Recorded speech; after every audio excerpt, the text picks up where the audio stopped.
Hi guys, ఎలా ఉన్నారు? మనము బిర్యానీస్‌కెళ్ళి బిర్యానీ తింటే ఎలా ఉంటుంది?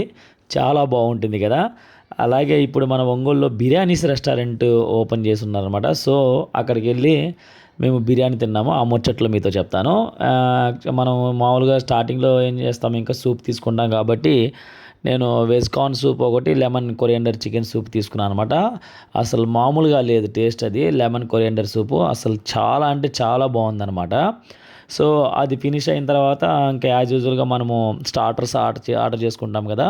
సో, అక్కడ పన్నీర్ టిక్కా కబాబు ఉందని చెప్పాడనమాట. సో, నేను అది ఒకటి ఆర్డర్ చేసుకొని తిన్నాను. చాలా బావుంది. స్టార్టర్స్‌లో ఇంకా చాలా వెరైటీస్ ఉన్నాయి. సో, నేను మాత్రం పన్నీర్ టిక్కా కబాబు ఆర్డర్ చేసుకొని తిన్నాను. చాలా అంటే చాలా బావుందనమాట అది టేస్ట్. ఇంకా అక్కడ బిర్యానీస్‌కొచ్చేసరికి చానా వెరైటీస్ ఆఫ్ బిర్యానీస్ ఉన్నాయని చెప్పారు. దానిలో నాకు అక్కడ నల్లి గోష్ బిర్యానీ ఉందని చెప్పాడు. సో, నేను మటన్ నల్లి గోష్ బిర్యానీ ఒకటి ఆర్డర్ చేసుకున్నాను. అది అసలకి ఎలా ఉందంటే నోట్లో పెట్టుకుంటే కరిగిపోయి లోపలికెళ్ళేలాగా ఉందనమాట. అంత టేస్టీగా ఉంది మటన్ నల్లి గోష్ బిర్యానీ.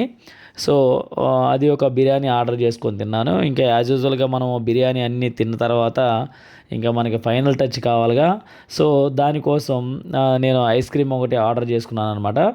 సో, అది వచ్చేసి ఆప్రికాట్ డిలైట్ ఐస్ క్రీమ్ ఒకటి ఆర్డర్ చేసుకున్నాను. అది చాలా బాగుంది. అది కూడా ఎంతో టేస్టీగా ఉంది ఫ్రెండ్స్. ఇంకా ఇక్కడ చాలా వెరైటీస్ ఆఫ్ ఫుడ్ ఐటమ్స్ ఉన్నాయి. మీరు అక్కడికి వెళ్ళినప్పుడు ట్రై చేసి చూడండి. చాలా అంటే చాలా బాగున్నాయి. మంచి టేస్టీ ఫుడ్ అనమాట.